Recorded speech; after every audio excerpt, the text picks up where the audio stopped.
Good morning. I am here Good. with Melody. And Melody, you want to introduce yourself? My name is Melody Smith, and I am based in San Diego. I have two small children. I appreciate my connection with Naghmeh, and we have been friends for a couple months now. Yeah, we got to know each other over social media and talked on the phone. And a while ago, we were actually just talking and really realized we had a lot of things in common. We'd both read Joshua Harris's I Kiss Dating Goodbye when we were much younger, when I was much younger. And we both felt like there was a formula that if we followed the better route of not dating, of keeping ourselves pure, we would have the result of this amazing marriage. And of course, that was not the case.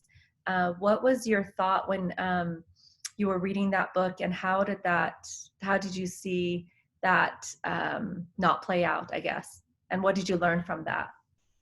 I read the book with this earnest expectation that I was actively pursuing a successful marriage and was very young, but I was enchanted by the idea that God had a particular path of success in mind, or the Christian marriage would be exceptional had I followed this particular um, ideation. And so it was a book that I felt excited by, thinking, oh, he figured it out. If you just think in terms of God being the center and behaving in a very pure way with, you know, everyone in your circle, also not breaking your own heart before marriage, and giving a Protecting whole your heart. protecting your heart, and not dating around as if you're going to fast food when you could be going to a restaurant and having a full course meal. And I just thought, that's what I want to give to my future spouse. I want to give him a whole heart, and I want to give him all of myself, and I want to give him the best of me. So in that motive, I found myself just praying for one person, and that wasn't wrong to do that. But then I had just And realized when it doesn't turn out the way you thought, that was disappointing. and you give this gift. For me, it was I was giving this amazing gift that I thought my husband would appreciate, and it was Right. trampled on, not appreciated. And I actually ended up in this I guess result that I wasn't expecting from this perfect formula of keeping myself pure. I didn't Right. hold hands with a guy. I didn't never kiss the guy. And I thought this Same. means it's going to be an amazing marriage. And Exactly. it was the abuse, the hate, the anger, Horrible. his hatred of me and not appreciating my purity was just No. shocking. So you're devastated. And how do you deal with that? Especially, I talk to so many women that did that. A lot of people might think, oh, you made so many wrong decisions and you ended up in this marriage. I talk to educated women. I talk to Mm-hmm. women from very wealthy families, educated Yeah. families, amazing father figure. They Exactly. bad example in a father, but they end up in these marriages, and they kept themselves pure. They weren't dating around. They were focused on the Lord. So now they're devastated. They feel like they lost their youth. They lost their 20s and 30s Mm-hmm. in a very hard marriage. And how do you come up out of that? We all experience this time of despair of, my whole life is gone. I have kids Exactly. now. I'm older. I'm damaged goods. So how did you deal with all of that emotion that was coming your way, and what are steps you've taken? I first worked to understand everything. I wanted to understand why things fell apart.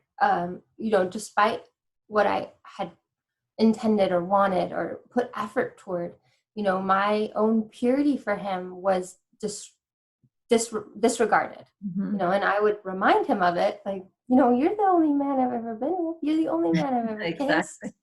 And thinking, maybe he'll feel that Some that's compassion. special And yeah, he even questioned it, like, I don't even believe you. And I just felt like confused by that and confused by being treated so intensely. And so my first step, it was a feeling of huge loss, right? Yes, I lost my prime, is kind of the thought that a lot of women have. Here I have these beautiful children and I don't have a family for them, Exactly. and I lost my best years, and I'm damaged goods. It's a horrible place to start, or How a to lot feel of women like you're starting. feel. Yeah. Yeah. And I would talk to people. I talked to my sisters, and they were like, well, what do you need right now? And I would feel like, I don't even know.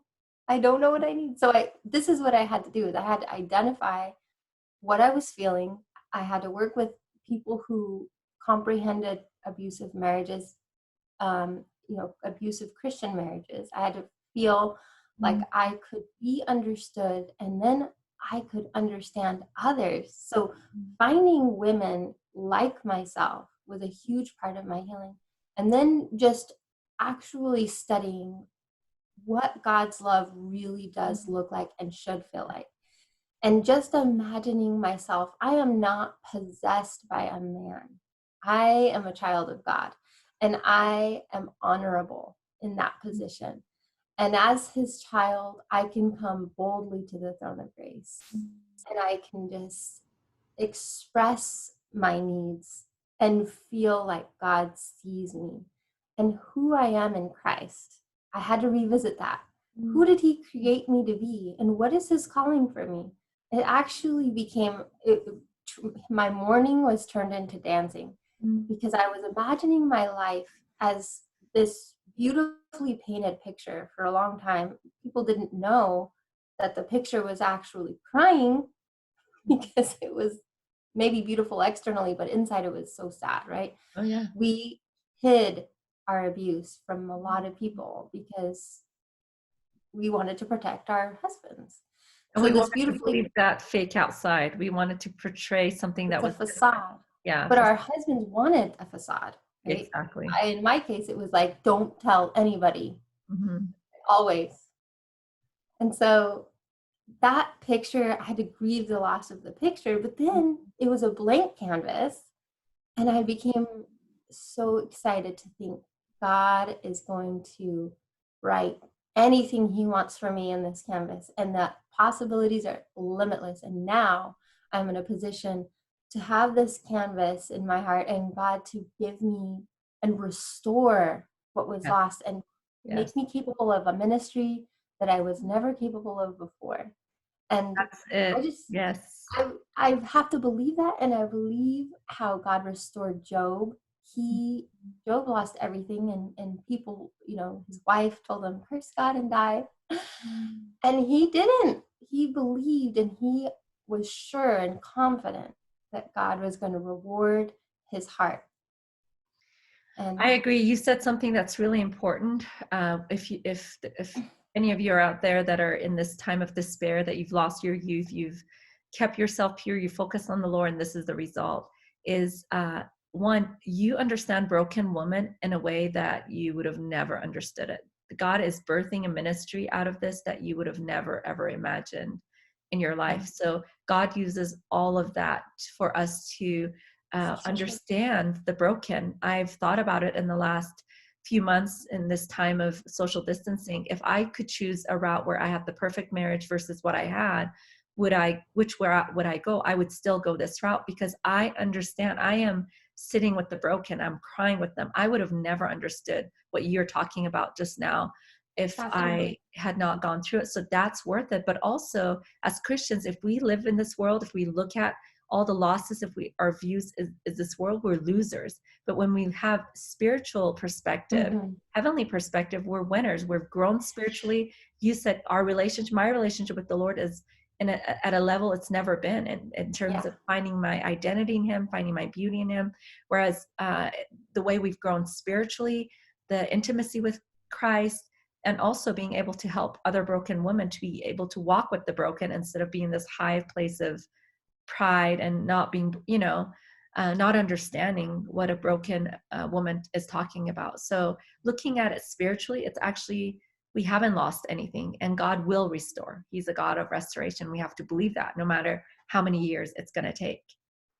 Amen, sister. And honestly, I had to make myself open to whatever restoration meant to God, Mm-hmm. because my own vision was troubled in the feeling that I couldn't trust myself. I felt like I had made such poor choices. I had tolerated so much that was wrong, Mm-hmm. that I discredited my own vision for myself and my children.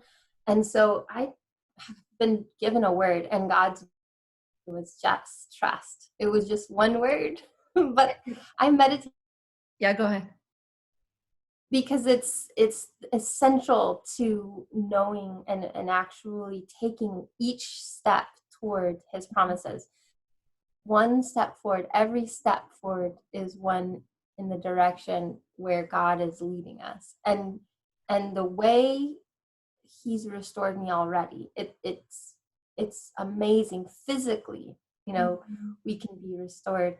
And the losses, yes, we need to grieve our losses and feel the pain of that experience and really process it in a healthy way, but also just know how much beauty is on the other side. Mhm. God has such authentic, beautiful experiences for us. And one of them is connecting with other hearts.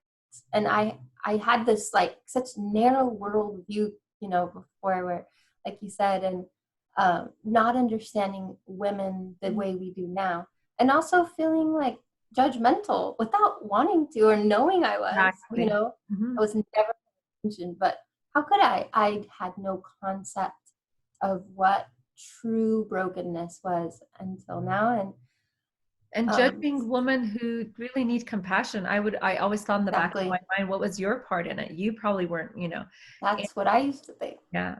And you put your stone down when you've gone through it and you go, oh my goodness, wow, I would have thrown this stone at someone who needed a hug.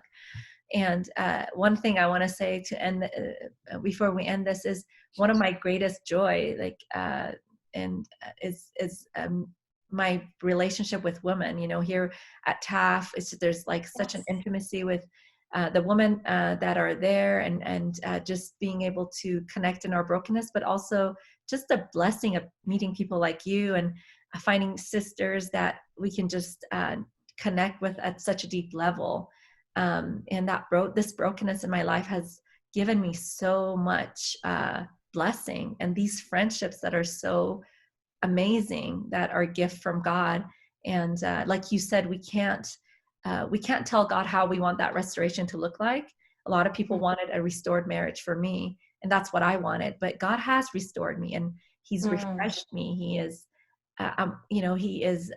quieting me with his love, and refreshing me and reviving me. And so we have to let go of what that restoration looks like, and just trust God. As you said, you yes. have a final word you want to say to women who are struggling right now?